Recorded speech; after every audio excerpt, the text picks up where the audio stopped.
Hi, I'm Sara Blau, host of the Optimizing Mother podcast. And we are here today with somebody that is so close to my heart and I'm so excited to be here with. And this is Devorah Hertzel, who's a shlucha in the Golan Heights. And today she's very involved in the Israeli program in Chitrek and Sfas. But I was lucky enough to be part of the Americans that got to have her. So hello, Mrs. Hertzel. Hi, Sara. Very exciting to be here. Welcome. So can you tell us a little bit about your shlichus and some of the things that you and your family do in the Golan? Okay. So we live in the Golan for the last 6 years, Baruch Hashem. We're part of a beautiful, big Jewish community, a lot of small places which people live, and a lot of land. And the point is to try to get to every house and to bring Jewish things to the houses, even though in Israel it's Israel and a holy land, but people are sometimes against. They have so much from the outside. So to bring the nice and the beauty of the Jewish life. We have classes, we have programs for kids, holiday things we go to the soldier bases, which are all around us, and we try to do our best. I remember watching a video of Rabbi Hertzel during the Lebanon War with the soldiers. Can you share a little more? What do you do for the soldiers? Okay, so really we're in Israel, you say, in kol halev lekol echad, like you give your heart to everyone, whoever needs whatever they need. So the soldiers know that we are here. So if they have any need, they just write, they Google Chabad Golan Heights and they just call us, could be before Yom Kippur if we have food, and to get them feeling and to come to do something. And also we have classes every week. I go to the bases and I do like a Torah class for the soldiers, the girls who would like to just enjoy and hear some things to get inspired from. Right. I also heard about you have a lot of artists where you live, artists and musicians. You do a special program for musicians. Can you tell us about that? Right. I see you know. Okay. So we have a Chabad house really is located in, which is called in Kfar HaOmanim. It's like the art place.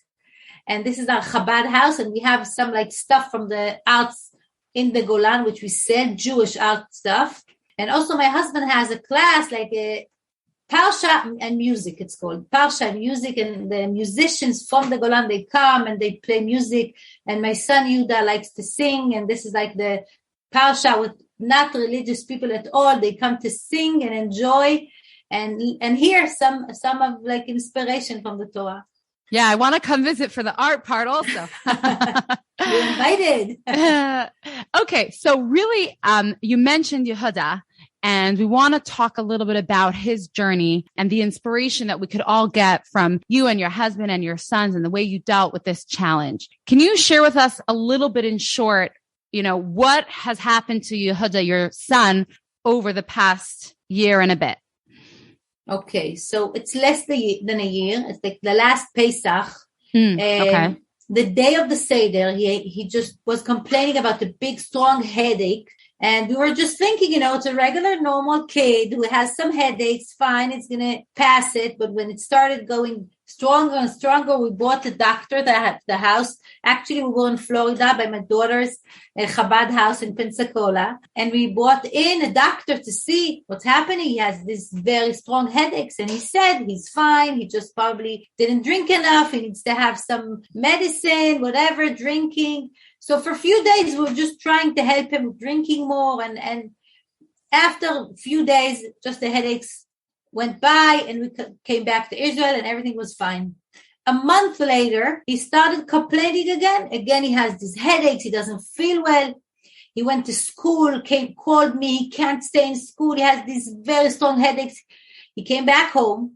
Next day, we said, okay, we're going to the doctor. But where we live in the Golan Heights, around us, the hospitals are not as good as we want it to be. And we knew that if we're going to start here, it could take years. I don't know how many days until they'll get to somewhere. So we just took the car and for 2.5 hours, we drove to this special place in Petach Tikva, Schneider, a specialist for kids. And we came with this kid headaches. And I just said to myself, we'll go there instead of like just schlepping it for another day, we'll go there one day, they'll see what's there, they're going to take care of it, and we'll go back home instead of just schlepping it for all these days, like what happened on Pesach. And then we came there, and it didn't take long when they sent us to the city, like to see what's happening. They felt something very strong, and they got to know that he has a big tumor in his head. Wow. It's devastating. So how did you react when you heard that? Okay, so it was me by myself with my son. Really, we came back from the city, and the doctors saw it. They called me. They asked you that, could you stay here? And when I speak to your mother, I understood that something is happening. For him, he said, was the worst time in his life to sit in that room without his mother with his big headache, and he doesn't understand what's happening. Through all his journey, these moments, like he remembers as the worst time because he was by himself. And then they took me, and I said, okay, I understood. I was sitting there in the chair with the doctors and the social lady and all these people around me. So I understood something is happening. I said, okay, I really want, before you start talking, I want to call my husband. He's not here. He just had a tour with the Chabad of Israel that came to see the Chabad house to show him, the programs that we're doing and what's going on in the Golan Heights. So I asked him if he could stop on the side because they were traveling, and we have the doctors want to talk to us. Could he stop? So he stopped in the middle of everything. And then the doctors he said, I'm very sorry to tell you that we found a big tumor in his head. And it's like the last minute because his heart started already not working as good because it made like very stress in his head. The water couldn't go down. So his heart started like, we came last minute. Wow. He said, we have to do a surgery right away. We have a few hours to put the kids fast, and we have to do the surgery right away. And then my husband had to stop his tour and to come back again 2.5 hours to tell us. What was interesting, when he told it to me and my husband, and we were discussing and asking questions, he asked me, what are you doing? And what are you working? As though he said, when he sees as teachers, we have to have control and the way they react. So he said, I knew you were a teacher. Interesting. That you're in chinuch because you're used to having to model yourself and really think how you respond and how you react. Exactly. Wow. So he had the surgery, and then what happened? Before the surgery, my husband went to this big rabbi, they call Rabbi Führer, which helps a lot of people to know where is the best place to do this surgery. And he said out of Israel, because this tumor that he has in head, it's very rare in Israel. They don't have it. They have like 2 people in 1 year. So he said it's better to go out of here to people who do it, doctors who do it more often. And he sent us to New York. Really, we didn't have even the money to pay for this surgery, which was a lot of money to go out of Israel and choose a doctor. And is that when you did the fundraiser? Is that when you did the fundraiser? Exactly. Wow. And Yidden came together and Hasidim came together like one family. Mamish, all the students from all years, my husband's students and my students from all over the world was really, for us, was a big hug from all the people who love us and want to give us. So that was very special and gave us also strength, I'm sure, to start our journey, our very special journey that we really knew a little bit about it because we had one 10 years ago. We also had something not exactly, but similar also. So right. I remember when we were saying Tehillim for Rabbi Hertzel. Right. So how did you feel? How were you able to handle that? First your husband and now your son, what gave you the strength to be able to do that, to go and just come to America and do the surgery and everything like that? So I'll tell you what's something interesting. While he was passing this surgery, which was just a, very important surgery before he went to America, just to let the water go down his brain, I got these messages from ladies or friends. Wow, you're so special. You're a special lady. We love you. You're so special. And I was like, how do they know I'm special? what does it mean? You know, I left the house with a sick kid. I'm in the hospital now. Why during surgery? What does it mean I'm special? Why am I special? Because my son has a surgery. But then, so I didn't understand these messages. And then I got it, you know, just to understand that if Hashem gives you such a nisayon or such a thing, so for sure it's special. I mean, if somebody has these kind of things, can't be, if you're not special, if you don't get this special power, you won't be able to pass it. So I remember this understanding that moment. Why is she sending it to me? But then I understood, yes, she's sending it because probably Hashem gave me this very special power now to deal and to go with it. And this was my feeling and understanding that, you know, this is what I have to do. This is Hashem gives me. And here Hashem gives us the power, and together we'll just, you know, pass it, Bezrat Hashem, as good as we can. Right. I remember seeing, you know, I saw the video and everything. You had this really optimistic Bitachon, you and your husband and your son. So can you tell us a little bit more what happened in America? And besides for just the story, how do you handle it emotionally? Like on the one hand, there's the pain and the fear of what's going to happen. On the other hand, at least externally to all of us, you presented this, you know, optimistic and bitachon. So how is it not a contradiction? And how do you balance human emotions together with this strong optimism and bitachon? Yeah. Okay, so the bitachon and the emunah comes from the head, right? The understanding that everything comes from Hashem. And your heart, you're a mother, and you see your kid, and it's not easy when you see the kid, and it's okay to just, you know, feel that you're hurt, and you feel you don't. I can't say that I was enjoying or happy or feeling, wow, I'm so lucky I'm in this journey. So I did feel some pain. It wasn't so easy. Something was hurting. It was very hard to see your kid, and you know that he goes inside to this surgery, and it's not, you don't know how long it's going to take, and you're sitting behind these doors, and it takes another hour, and the doctors say it takes longer than we thought. And we're there with the healing davening. But from one hand, you know, you have this pain, but the head is there all the time, remembering and bringing it to this mind that we have pain, but we know it's going to be good. You know, Hashem is going good. It's just a good.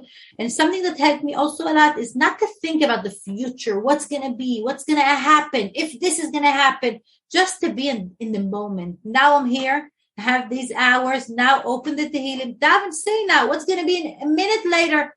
Just be in this moment, be in the present. I feel that this helped me a lot to try to bring as much as I can from every moment. Mm-hmm. Wow.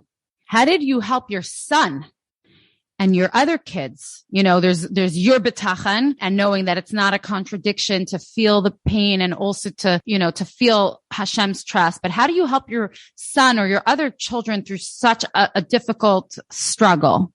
Okay, so first, the kids around who weren't with us was very hard. I can't say, you know, to speak to your daughter on the phone and she's crying and she says, so then it's hard because you can't really be there for her. You could talk to her on the phone, but she's very worried. She's by herself. She's saying Tehillim with her class, but it's very hard. These were like the really pain parts of this journey. And I think it wasn't easy for them. They passed they went through not easy times and they're still struggling with this. And we're trying to, you know, bring back the family together. Yuda, for him was the less, you know, he wasn't so hurt and pain because he saw us.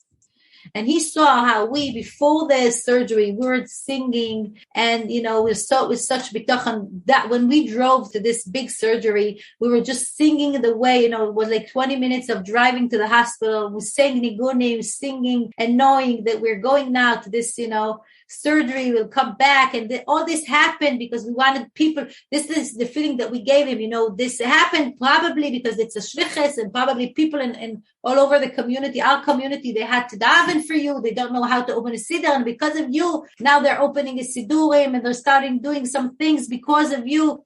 A lot of people are putting on tefillin because of you. So he felt it's like something good, you know, that's happening. And we're like singing on the way to that. Wow. That's a huge mindset.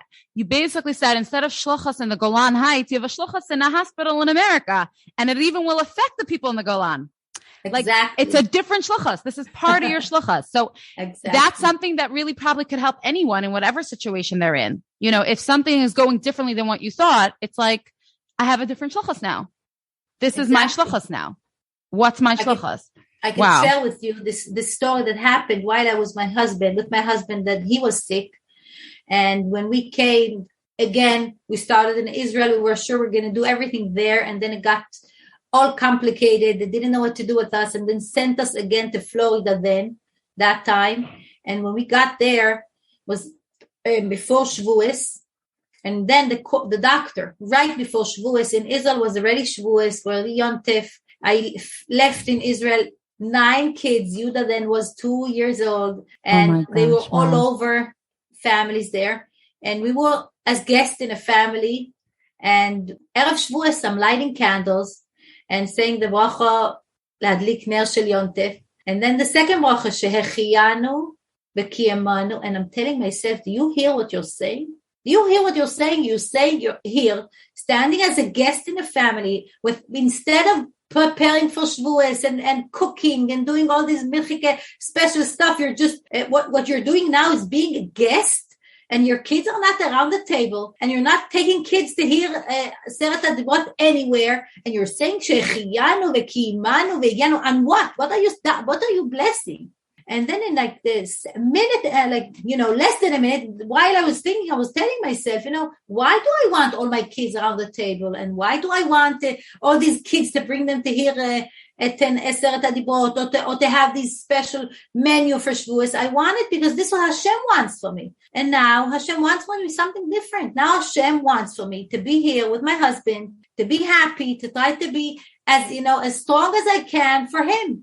And this moment, I have to say, with, why do we bless, you lit your candle. It's a very special moment. And probably I got this special strength in that Shat Ratzon.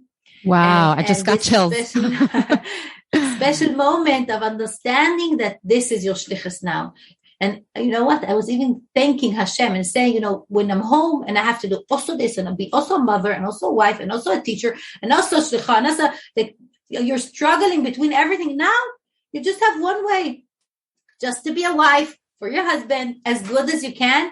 And that moment, it helped me for the whole, this Shabbos, this Yontif lighting was like for the whole 10 months we were there, and living inside of me and reminding me. You hung on to that moment. You hung on to that. It's exceptional. Still, you mentioned it was still hard. Your daughter that was away. This is a mother's podcast, and I'm sure that a lot of the mothers listening, have different challenges that Hashem is giving them. Can you give us a little bit more insight of how your children were able to turn this challenge into something that helped them grow?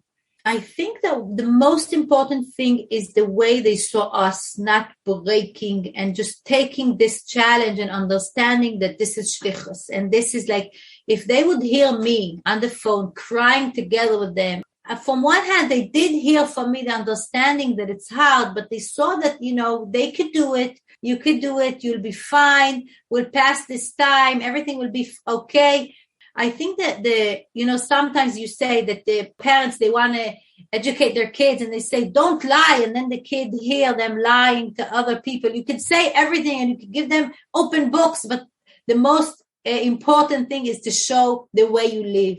And when they saw that this was the way we live. This is the way that we took it. So the example is the best thing to do. So and really it's about strengthening yourself.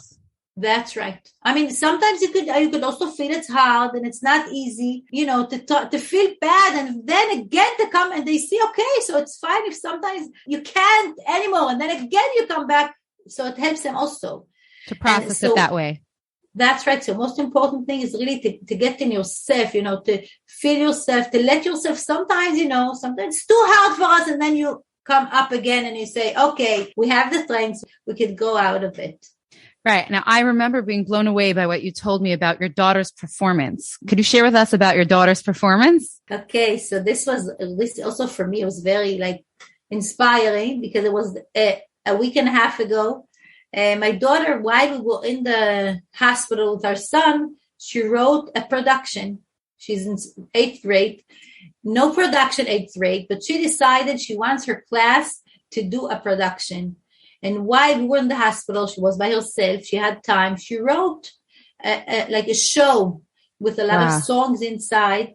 And a week and a half ago, I saw I saw it. actually brought it out, and I saw the song, and I was so moved how she wrote there, everything is from Hashem, Kol man rachman avid letav avid, and everything is for the good. And even when sometimes he was writing, she wrote like this, if it's hard and you don't always see everything, but everything is for the good. So I don't think I told her, listen, you did, everything is for the good.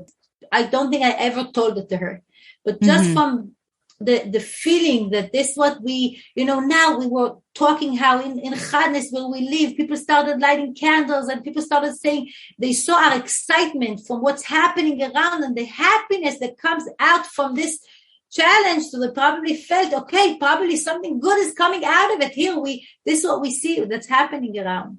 Amazing. Unbelievable. So, you said before that it trickles down to the kids, and the main thing is really working and strengthening yourself. So how did you strengthen yourself? What did you do? What did you learn? What could a person do to strengthen themselves so that shall trickle down to the family? What did we learn? When my husband was sick, I remember we were learning Shara Bitachon Rabbeinu Bachye.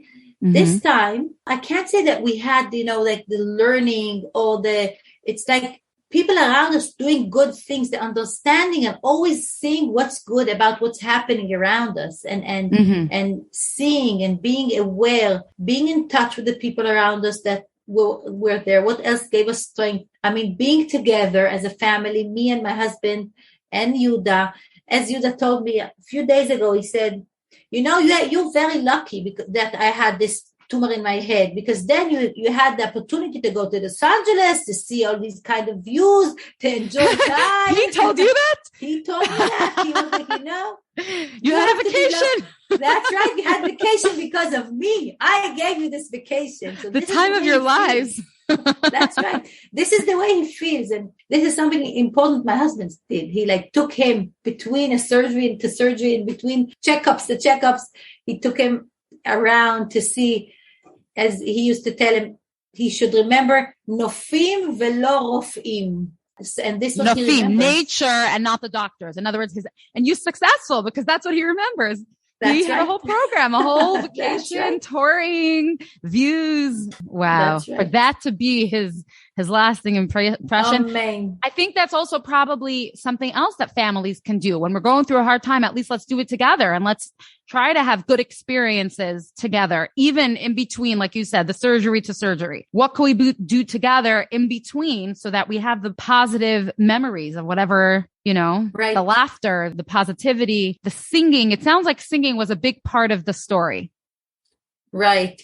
We were singing on the way to the surgery, as I said, and while checkups, MRIs, which take like an hour, and Yuda has to lay down without moving, and I couldn't be too close to him and hold his hand, but I wanted him to feel that I'm there. So I was singing nigunim, all kinds of nigunim for him. And for me, it was like also time to daven to Hashem, and to really, daven, neshama yoredet לתוך הגוף, צועקת ויבה ירידה לצורך עלייה, הבן יקיר לי אפרים. He remembers this song. He said, for him, it was like, I'm singing Ben Yakir li. He felt good about this song. That and he's your Ben Yakir, yeah. All kinds of nigunim that after this hour and a half, he could tell me, this song you didn't sing well, and this song you forgot some tunes. And he was holding up. Yeah. He was holding and trying to, but time of singing also, what I feel also helped me. This was the time that I could bring my neshama, brought out the feeling, also the davening, also the thanking Hashem for everything we have. And Baruch Hashem, we're here and everything goes Bezrat Hashem and smoothly and everything will be fine. So it was the part of davening and thanking and betting, everything together in the moments of singing by myself. Loud, he should hear behind this noise of the noise of the MRI. Yeah. Right. And that's also, I find also something that it's like a tool, for you, it came so naturally, but really music and nigunim, it really, our connection to Ruchnius is the thing that will help us get through all our challenges, because our neshama is the part of us that's unlimited and has the strength. So when we sing and it helps us connect, that's giving ourselves the best chance to feel that unlimited, well of ability and kayach. sometimes we learn more from our students or our children or, and things like that. You also shared with me the story that your daughter said. I'm wondering if you could share that here when she fell. So this was the Shabbos. We were in New York. After we came, we started going into doctors to get checkups. And right after Shabbos, Motzei Shabbos, I opened my phone and I see this message, "Mommy, please call." And then I call her on the WhatsApp and I see her face. I'm in shock. She's all covered. She covered in blood? In blood and all kinds of, white things on her face. And I knew she was in Shabbos, in a very special Shabbos. They had like a Bat Melech Shabbos, they have Bnos Chabad, they call it. And they have a Shabbaton. And she was one of the girls of the Madrichot, like the counselors took her to make a show and to be there, like and she was very excited about the Shabbos. She's going to have a show. And again, very happy. And Motzei Shabbos, what happened to her, that she fell on the floor, middle of having this show, right after Shabbos, she fell, Motzei Shabbos, on the floor, and something came into her chick, you say? 2.5 centimeters. So she went to the hospital and they wanted to give her something because it was very hurt, but they said, you need a mother to sign and to say that we could give you this kind of medicine. And her mother is not here and she can't call because it's Shabbos, Bichlal in New York. She couldn't talk to us. Wow. So hard. It was very hard for her at the beginning. But when I spoke to her, she just told me this story. And this was like a while after. And I got, she got permission from her sister and she got everything. And it took her a while until she got fine. But she shared with me then that she was feeling very she didn't understand what's happening. I mean, she was just after this very special Bnos Chabad Shabbos, very inspired of doing what the Rebbe wants from us and being so happy and involved in everything. And this what Hashem does to her. Why? And she said that she reminded herself that moment that she has this story that she takes with herself, that my mother, Mrs. Kaplan from Tzfas, she shared once that she once went to the store, when she got there, she got the $1 somebody gave her and said that he has $1 from the Rebbe that she lost. She was very excited. She had $1 from the Rebbe that her name was Annette, and she was so very excited. She went out of the store with this $1 and she fell on the floor. When she fell on the floor, she took her time and she got up. And then she said again to herself, how could it be that you have $1 in your hand from the Rebbe and you fall on the floor? And then she understood that the $1 helped. It was a longer story and making sure that the $1 does not help you not to fall, that the Rebbe's $1 helps you if you fall to get up. And my daughter Chani said, that you go to Chabad, not Chabad, and this Shabbaton. It's not that you, from here to, she's not going to fall. Hashem showed us, you go to this Shabbaton, you could fall, but it's going to help you to grow, to get good out of it, and to continue. Wow. So she felt like that story of your mother really gave her the kayach. It's very profound. It doesn't mean we won't fall, but the Rebbe will give us the kayach to get back up. Exactly. We're going to be human, and humans fall. But we're going to have the ability to get right back up. So you said something before about being present and not worrying about the future. How do you not worry about the future? How do you do that? So I'll share with you the story that as a teacher in seminary, one of the classes I gave is somebody calls you about your friend and asks you about your friend. What should you share? And there are rules that you know what to share, what not to share. You mean for shidduchim, like what to say about your friends. Right. So, so if somebody calls you for shidduchim and asks you about a friend, what could you share? What can't you share? What should you share? This is like the class, and we discuss it. If you know your friend, she has to take some medicines. Could you share? Should you? All these things. And I'm teaching it for already, almost 10 years or maybe even more. Every year, if there is a bachar that takes pills, if there is a girl who does this, and suddenly, while I, taking care of my son, and every morning he has to take these pills. This is for the morning, this is for the afternoon, this is for the evening. Bezrat Hashem, he shouldn't have to continue doing it, but we don't know. But meantime, this is what is, and then suddenly it hit up into my head. Wow, he's this bochum. He's one of these guys we're talking while our classes. Those theoretical situations. It's real. Exactly came into my mind that it's him. So for a minute I was like, oh, but then, to think about it, to think, and then I understood that Hashem, he gave us this journey. He gave us this thing. He's going to take care of him. To be worried about what's going to be, how it's going to be, doesn't get you anywhere. I mean, I could do it. In a minute, I could just sit down and start worrying. Where will it bring me? Where will it take me? Like it just bring you down. It does not help. I heard something once somebody said, he said, you should think about the future, but don't live the future. Think is in your knowledge, not in your feeling. In your feeling, you're here. We're here. We're trying to do the best from every moment. The future, Hashem's going to take care of. And I'm sure Bezrat Hashem is going to get the best kala Bezrat Hashem. They're going to have, I tell him a lot of times that I dream, I see him walking, with his baby Bezrat Hashem, the bris of his son, happily. Amen. This is my imagination for good. If I want to think about the future, this is the future. You use it for the positive. Beautiful. That's right. How's he feeling today? Okay, so Baruch Hashem, he's going to school, he's managing, he has this pill that he has to take, but he's fine. In a week, we have an MRI, which is going to Bezrat Hashem, let us know what's happening and where we're going. Actually, he's very excited to go and to know what's happening with him. He's excited. He's happy. He's like, he sounds like a cute kid. Yeah, he's very excited to, I'm going to this MRI to know what's happening inside of my head. Yeah, he's very, Baruch Hashem, he's a happy kid. He said, I don't know. My teachers love me. Maybe because of this tumor. So fine. At least they like me. But Baruch Hashem, yeah, he's a happy well, kid. I'm sure, he has a positive attitude because of you and your husband, and it definitely trickles down. Honestly, this has been so inspiring. I love every single thing you shared. Just to wrap up, if there's one thing you want our listeners to know, what would that be? What would your wrap up message be?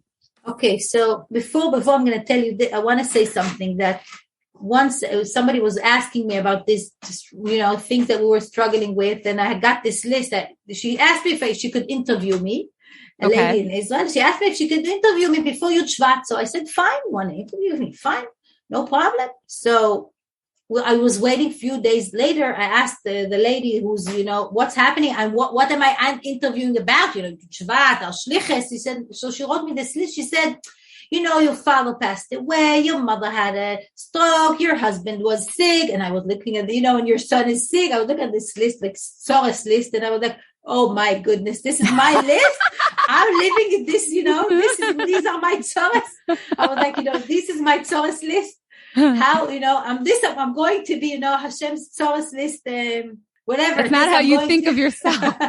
No, she was thinking, I was like in shock. This is the list. And then I was telling my kids, today I'm going to talk about my tzores. And I told them the list. So Yuda, he was asking me, there was that morning, he said, Mommy, what's the most hard tzores you have? What's the hardest part in all these tzores you were just saying?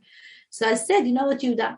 The hardest part really is to wake up every morning and to do everything you need to do, to daven with a smile, to take the kids out, to work every day. These challenges, these are the real challenges. Once in a while to go to do surgery, to sing on the way. Okay, this Hashem brings you in these clouds, but the everyday moments, these are the real challenges. So true. The day-to-day nitty-gritty, doing what you have to do with a smile. Wow. Exactly. Wow. Exactly. That's beautiful. That's beautiful. So what really helps us, in these gritty days and to really do is, I think what helps me a lot is to remember, to get to yourself, feel yourself. To have time for yourself with your husband from time to time, to sit, not to talk about your kids, to have, verbringens together, to talk about things together, like ruchniya stuff together, to have time. Each woman has to feel what's good for her and what could fill her up. But very important,